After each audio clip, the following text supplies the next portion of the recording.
So right now I'm going to be cleaning up some of the rust along the bottom of the inner fender there. That's actually even inside of the inner fender.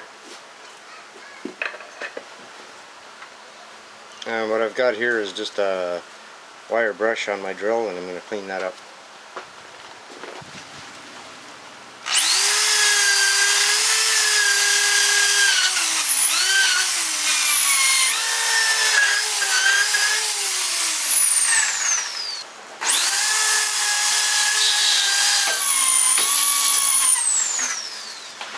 I like to spray some of this rust converter right onto the bare metal, and you'll see it actually turns the rust black.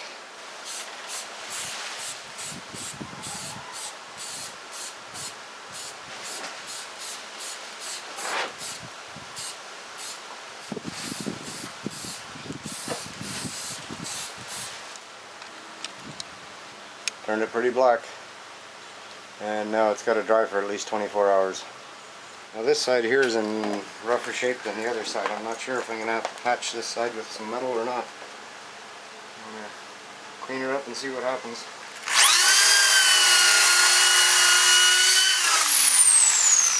I've got all this cleaned up as good as I'm going to get it, and I used a disc like this, and I just roughed up, I actually removed all the paint along this edge here because that's where I'm going to be welding.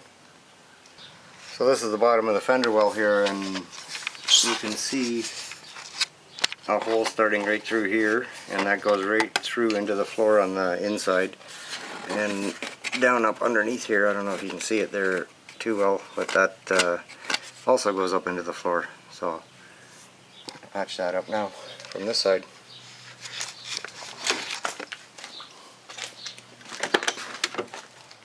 And here's the inside of the floor.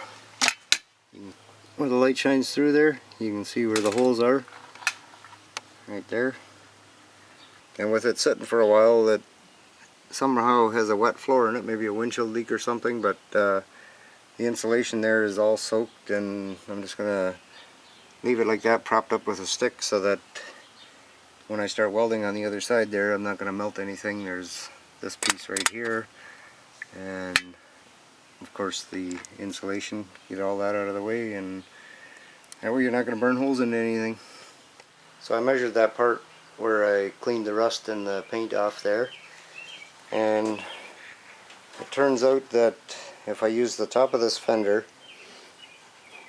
and I cut it right along this seam right here, I don't have to worry about the spot welds because I'm going to cut right in this corner, and it's already got the bend in it. I'm just going to cut that out with my grinder. I'm just using a thin cutting blade on this. Make sure you wear a mask. And wearing some gloves isn't a bad idea either.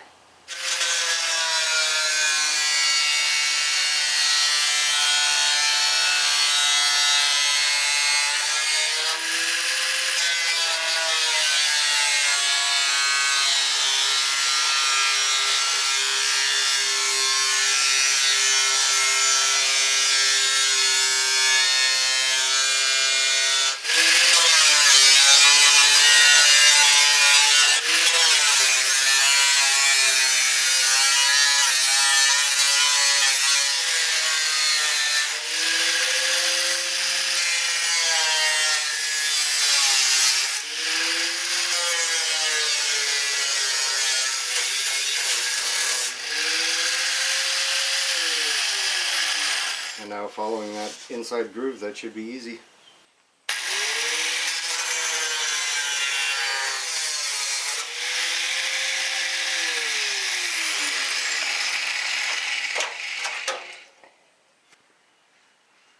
And there's my little piece. That's a little bit more than I want to tackle today, so I'm going to call it a day. And my son is in the background here painting motor mounts. Look at his hands.